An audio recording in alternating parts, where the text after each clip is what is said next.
The Lions knocked off the #2 team in the conference Thursday night, defeating Northeastern State 78-66. Unnamed holiday in St. Louis begins today. We'll take you downtown for the action coming up. Right here in the corner of Main and Monroe Street, bargoers are able to hail taxi cabs late into the evening. And if you're a Blues fan, then you should be feeling the same way that you have been since 1967, nervous. The Blues lost to the LA Kings 4-3 Monday night at Staples Center. Termite damage for a normal homeowner could cost anywhere from $1,500 to $5,000 in protection. Another school year is coming to an end, and with that comes a conclusion to another Lindenwood group. They are called Voices Only, and the name has a reason for it. What changed a piece of wood this dramatically? I'll have that story coming up. A team without ace Chris Carpenter or Cardinal legend Stan the Man Musial in attendance will have a different look for the opening day ceremonies. I'm here at Lindenwood University's President's House, and even without Nellie's presence, there are still plenty of smiling faces here at the black and white ball ceremony. Lindenwood's only a cappella group, Voices Only, is a group that performs on campus and in the St. Charles community. A group of 18 students practice every Monday, Wednesday, and Friday all year in preparation for different events around campus. Voices Only director Pamela Groom says with all the appearances Voices Only makes around St. Charles, the group has plenty of opportunities to promote the university. We've been able to do some things to help out some groups, various groups and churches, so we've done some free performances for benefits, so I think we're serving the community as well with our entertainment. Co-captain of the group, Mark Saunders, says it may seem like all fun, but it also requires hard work to sound the way they do. It really is a lot of fun. I mean, as much fun as it is, though, it is still work, and we have to really be dedicated and give our time. And that's why it is our work and learn, because we're able to really work super hard for this and make sure that we're ready for every gig and any gig at any moment, really. Right here inside the Black Box Theater, Lindenwood's Voices Only group will be performing their final performance for family, friends, and people in the St. Charles community. The final performance will include a variety of songs from the group as they show off their vocal skills.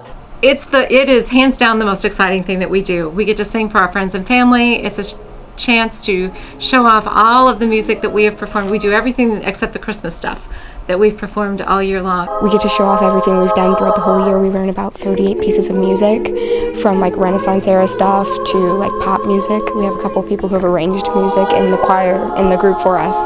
So we get to sort of strut our stuff and show everybody what we've been doing all year. It's a lot of fun.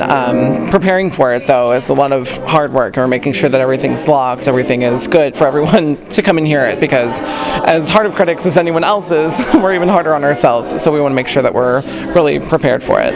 Built in 1865, the Lemp family was the wealthiest and most powerful in St. Louis.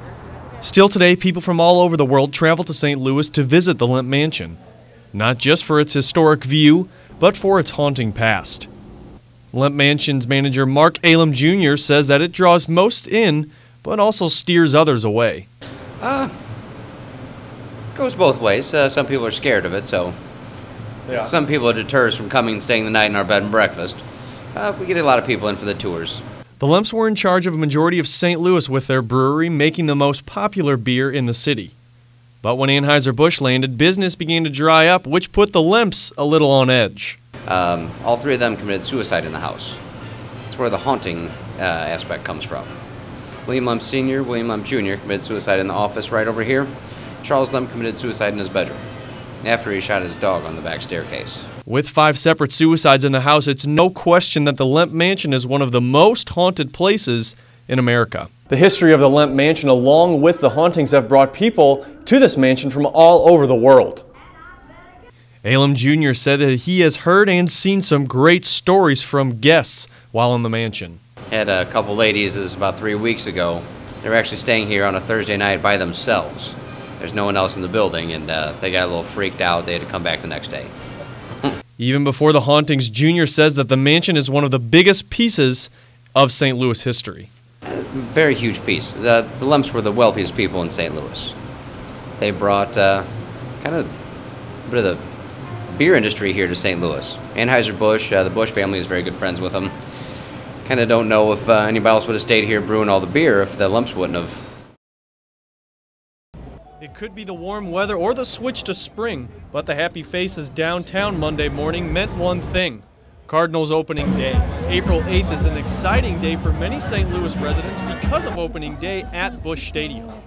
Longtime Cardinal fan Joe Brady says coming downtown for the festivities is a long-standing tradition in his family. We've been doing this since 1992 when I moved back to St. Louis, and it started off with me taking my nieces and nephews, and we would camp out for the bleacher seats. Plenty of fans at Keener Plaza tailgate, barbecue, and play games to pass the time until first pitch.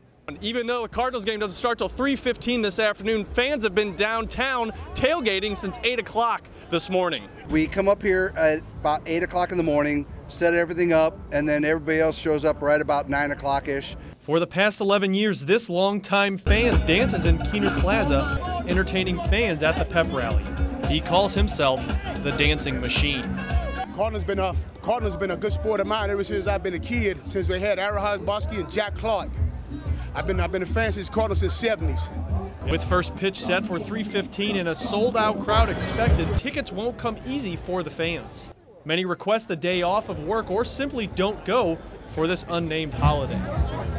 Plenty continue to argue that opening day should be a holiday in St. Louis. Oh, absolutely. Why is that? I mean, Jay Randolph said that nobody else has opening day like we do.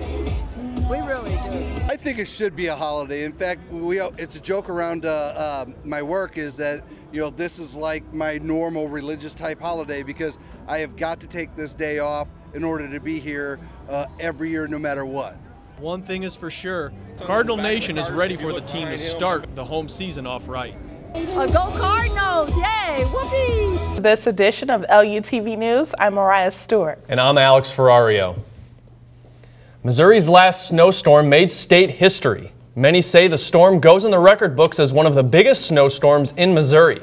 The storm left the roads an extremely dangerous place for drivers. Moderate to heavy snow hit Missouri on Saturday into Sunday and caused many accidents over the weekend and on Monday. The storm brought at least a foot of snow to the area along with strong winds and icy roads. Stay tuned for more information on this big storm. 8 out of 10 teens killed in traffic crashes each year are unbuckled. St. Peter's Police Department is joining statewide law enforcement to lower those statistics. Starting in March, St. Peter's Police will be cracking down seatbelt violators, particularly those youth drivers. Enforcement will carry until the end of March to reduce the number of highway fatalities. For more information on this enforcement, visit SaveMoLives.com. Missouri is asking for drivers' help in improving their roadways. MoDOT announced an enhanced pothole repair initiative at a news conference Monday. District Engineer Ed Hasinger discussed the department's plans to improve potholes throughout the metropolitan area. When a pothole is reported to MoDOT, it will be filled within 24 hours on a weekday. MoDOT asks motorists to report potholes by calling 1-888-ASK-MoDOT or visit modot.org/St. Louis. The St. Peter's Police Department will be taking unused prescription and over-the-counter drugs. The drug take-back event will be held on Wednesday between 10 a.m. and 2 p.m. at the Walgreens at 1305 Youngerman Road. The Justice Center off on Grand Teton Drive will also accept unused drugs. They will accept drugs that are no longer needed, no questions asked, to prevent these drugs from becoming a potential source for illicit use. Intravenous drugs, needles, and illegal drugs will not be accepted. Child care providers will have to present a state license if the Nathan's Law is approved. Nathan's Law is so called in a remembrance of a baby from St. Louis who died in 2007. Besides Nathan, other children have died in home cares, and for this reason, the bill was presented on a Tuesday in a House committee. The bill would limit the number of children who can be watched in home day cares. Home day cares with more than 4 children would be required to have a state license. With the recent federal sequester, many universities are being forced to cut budgets. Lindenwood University has authorized additional scholarship funding and need-based aid for student service members. Those funds would help the service members whose federal tuition assistance have been cut by the federal budget sequester. The sequester will cut the federal tuition at the end of the semester for more than 900 Missouri National Guardsmen. Dean of Students Terry Russell says the university is working to help students. That the sequester is going to suspend all federal tuition assistance for the service members in the Missouri National Guard that go to school at Glenwood University.